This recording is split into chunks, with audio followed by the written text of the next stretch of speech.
বিশ্ববিদ্যালয়ের পোর্টালে আপলোডই হলো না পরীক্ষার্থীদের ইন্টারনাল পরীক্ষার নম্বর। ভুলবশত অকৃতকার্য দেখানো হলো একাধিক পড়ুয়াকে। অভিযোগ, বর্ধমান বিশ্ববিদ্যালয়ের অন্তর্ভুক্ত কাটোয়া কলেজে ইতিহাস রাষ্ট্রবিজ্ঞান বিভাগের ইন্টারনাল পরীক্ষার নম্বর সংশ্লিষ্ট পোর্টালে আপলোড না হওয়ায় ফাইনাল ইয়ারের প্রায় 92 জন পড়ুয়াকে অকৃতকার্য দেখানো হয়। ফলে উচ্চশিক্ষার ক্ষেত্রে তারা আবেদন করতে পারছিলেন না।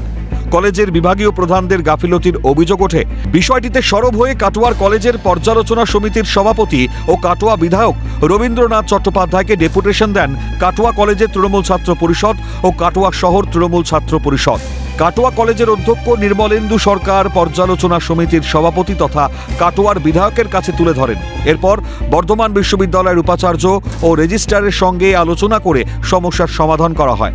ইন্টারনাল নম্বর যোগ করে নতুন মার্কশিট প্রদান করে কাটোয়া কলেজ। আমরা পরবর্তীকালে জানতে পারি যে তাদের পোর্টালে নাম্বার তুলেইনি। পোর্টালে স্যারদের গাফিলতিতে সবকটা ছেলে মেয়েকে ফেল করানো হয়। তারপর কাটোয়া কলেজ প্রিন্সিপাল এবং আমাদের বিধায়ক তিনি ভিসির সঙ্গে কথা বলেন। কথা বলার পর আজকে তারা রেজাল্ট পায়।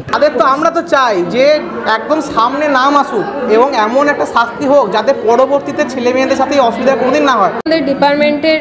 আমাদের কাটোয়া কলেজে দুটি ডিপার্টমেন্ট, রাষ্ট্রবিজ্ঞান এবং ইতিহাস, এই দুটো ডিপার্টমেন্টে একটা করে সাবজেক্টে সকলকে ব্যাক দিয়ে দেওয়া হয়েছিল এবং সেটার আজকে সমাধান সেটার জন্য আমরা বিভিন্ন ডেপুটেশন জমা করেছিলাম। তো তারপরে আজকে আমাদের একটা সমাধান দেওয়া হলো এবং রেজাল্টটা হাতে দেওয়া হলো। 3 জন অধ্যাপকের গাফিলতির কথা স্বীকার করে নেন কাটোয়া কলেজের অধ্যক্ষ।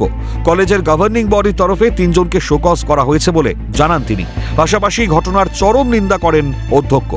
3 জন টিচার তারা ইন্টারনাল মার্কস যে ইউনিভার্সিটি পোর্টালে ঢোকাতে হয় সেই মার্কসটা তারা তোলেননি এবং এইরকম কার্যের জন্যই আজকে এই এত বড় একটা সমস্যা সৃষ্টি হয়েছিল।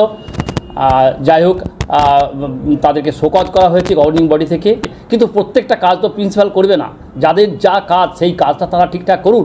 সরকার বেতন দিচ্ছে, সেই বেতন আমরা সবাই নিচ্ছি, আমরা তার কাজ করব না, এটা তো হতে পারে না। কলেজের কাজেও গাফিলতি। যেখানে মার্কশিটের ওপর ভিত্তি করে পড়ুয়াদের ভবিষ্যৎ নির্ণয় হয়, সেখানে ফাইনাল ইয়ারের পড়ুয়াদের নম্বর আপলোড করতে কিভাবে ভুলে গেলেন অধ্যাপকেরা? পড়ুয়া ভবিষ্যৎ নিয়ে কেন ছিনিমিনি? অরূপ সেনগুপ্তের রিপোর্ট, ক্যালকাটা নিউজ।